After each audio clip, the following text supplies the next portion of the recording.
This is the Nissan Ariya, Nissan's first ever electric crossover. It'll go head to head with the likes of the Ford Mustang Mach-E and the Tesla Model Y. I've already featured this car doing a static walk around, but today I've been given the chance to drive an early prototype here in the UK. So now I've got the chance to tell you whether this thing might be worth you spending your hard-earned cash on it. Here's a quick recap. It'll have a starting price of £41,000, 2 battery options with up to 310 miles of range, rear-wheel drive or all-wheel drive, 130 kilowatt rapid charging, and perhaps most importantly of all, it also looks really cool. So, first impressions, what's it like on the road? Well, it is a prototype, as I've said, but it's a pretty complete prototype, and it's not too far away from being the finished article, apart from a few fit and finish issues and some software issues that they're going to iron out before the car goes on sale. So it's pretty representative, and first impressions are, I really like it. The cabin especially, I think, is really nice, and I think goes a long way to making you feel like you're sitting aboard something really special. But what families probably want to know more than anything is how practical is the Ariya, and is it a car you can live with day to day? Let's have a look at the boot, shall we? Now, you can open it using a button on the back. It's got a power tailgate, or if you have the key in your pocket, you just kick under there, and right on cue, it should open automatically, which is really useful if you've got your hands full of luggage. As for the boot space, well, that depends on which version of the car you go for. If you have the single motor, you get 466 litres of storage, or the dual motor all-wheel drive, because it has a motor in the back, reduces that space to 406 litres. This is obviously the single motor, and it has quite a lot of room in the back, plus some underfloor storage, which allows you to carry your cable around, and you can partition the boot into several areas, so you can have loose shopping in one section and maybe your muddy boots in another. Plus, check this out, you can even shut it with your foot. Actually works quite well, which again is really helpful if you've got your hands full of shopping, for example. How does this car compare with its rivals? Well, the Tesla Model Y has over 850 litres of storage, although they measure it slightly differently, and the Ariya doesn't have a front trunk. So if practicality is your #1 priority, maybe look at the Tesla. As for the rear space, the wheelbase is slightly smaller than in an Ioniq 5, but it's still got plenty of room. Good leg room in particular, and decent headroom. It also has a flat floor, a fold-down armrest with cup holders, USBs, and a rear climate control. As for the front, well, that's probably my favourite bit of the car, design-wise. Probably the best looking Nissan that I've sat in quite a long time. Now, I know design is subjective, and I am a sucker when it comes to white interiors, but I just think it's great. It doesn't have a massive infotainment screen like on some of its rivals, like the Mach-E and the Model Y, but the infotainment screen that it does have is still quite good, and it's reminiscent of the one you get on Mercedes products, where you have the main infotainment screen that bleeds into the driver information screen on the right-hand side. And what I've found is that the system is really responsive and very quick. Look at that, I'm swiping through and there's virtually no lag to it whatsoever. And I'll prove that by going into the navigation, and just look how quick and responsive the nav moves. It's pretty much like what you get on a smartphone. So that, unlike a lot of rival cars, a lot of cars full stop, is really, really nice. One thing I'm not a massive fan of though is the use of capacitive buttons on the lower dash.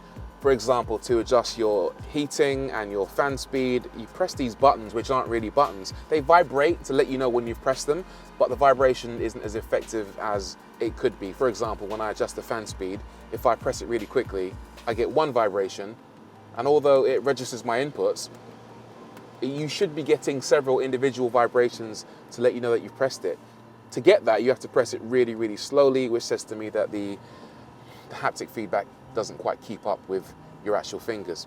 But there are some really nice features in here. For example, you get a physical volume knob, which you don't get on some of its rivals. And look at this, you get this really innovative and also slightly weird, I think, moving center console, which allows you to either shift it backwards to get a bit more leg room in the front, so you can drive with your leg across in the passenger side and play footsie with your passenger, although maybe that will compromise the amount of space you get in the back. Or you can move it forward to maximize the amount of space you have as an armrest, but also increase space in the back. Plus, look at this, there's also a button here marked open and close. If I press open, you get a motorized laptop shelf for some reason. So you can use this as a storage area, like a second glove box, for example. The main glove box is over there, but then you have another little shelf here where you can place a laptop or an iPad or something and just do a bit of work while you charge your car. I'm not sure why it's motorized, but it's motorized and I guess it's a cool touch.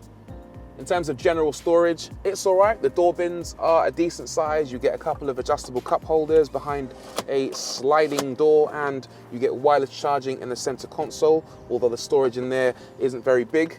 But on the whole, yeah, this is a pleasant, very nice interior.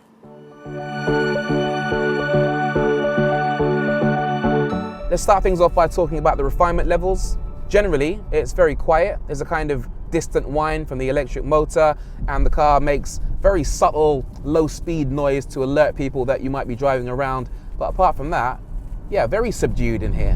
What you do notice, though, is some slight thudding from the suspension system. The dampers do make a noise whenever you go over those sort of larger imperfections in the road. Little thud here and a thud there, but apart from that, it's pretty quiet. I can't detect too much wind noise or too much road noise. So generally, I think this is a car you're going to be able to drive along in relative comfort. Speaking of which, these seats are good. Not too soft, not too hard. They hold you in all the right places. I can imagine cruising in this car for extended periods without feeling too fatigued. Yeah, first impressions, good. What's the ride like? I think it's pretty decent, actually. A lot of this car's rivals, specifically the Mustang Mach-E and the Tesla Model Y, are set up too firmly, I guess, to control the body movements of the car or to make them feel more sporty. So going over imperfections in the road can cause the car to crash about, just feel too harsh. But this is better judged than both of those cars. This is much, much more compliant over uneven surfaces than both of those rivals. Yeah, they've done a good job with that. It's not perfect in that regard, but this is the kind of car that you're going to be carrying your family around in quite regularly, so it's important that they nail the comfort levels and the practicality levels. It's a pretty pleasant car to drive, the Ariya. There are 3 different drive modes, all selectable via a capacitive button on the center console. So right now I'm in Eco, which just slackens off the responsiveness of the throttle and just takes the energy out of the car in order to maximize the amount of range you get. If I knock it forward into standard, you get a little bit more urgency, it feels a bit more responsive. But then if you go all the way up into sport mode, suddenly the pedal is a lot more alive and responsive, and it puts the energy from the battery into that motor, and the pickup is actually quite impressive. The single motor version of this car only has 218 horsepower and 300 newton meters of torque, but it's surprisingly quick. On paper, it'll do 0 to 62 in around 7.5 seconds, but that 300 newton meters of torque makes it feel a lot more urgent and alive than the numbers might suggest. And I think this thing will have plenty of overtaking power on the road. I don't think going for the single motor will have you complaining that this car feels lethargic. It is plenty quick. As for the handling and the body control, surprisingly good. I just chucked it into that right-hander and it held on quite nicely. Plenty of grip. When I first drove the car, I felt like it was struggling slightly to control its body movements, maybe as a consequence of having slightly softer suspension. But when you do want to have a little bit fun on the road and throw it into a bend with a bit more eagerness, it's surprisingly good, actually. It's responsive and it feels like it acquits itself quite nicely in the corners.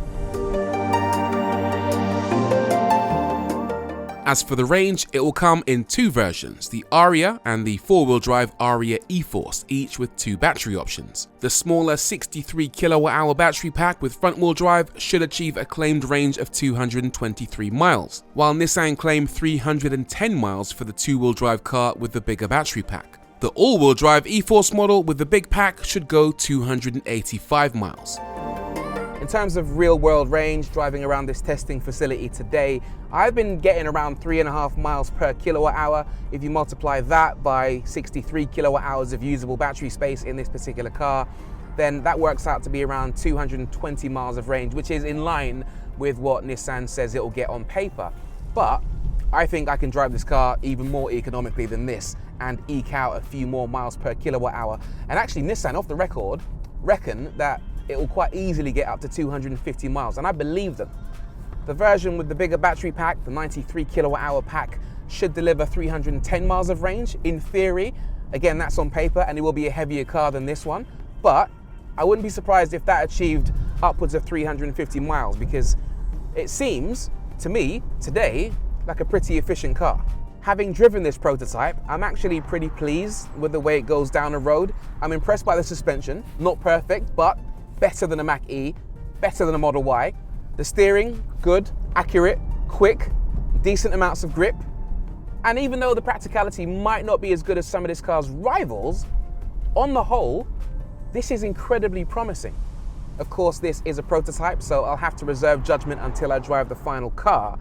But on the whole, to me, this seems like a very promising proposition. If you're looking for an electric crossover for you and your family, the Ariya should definitely be on your shortlist.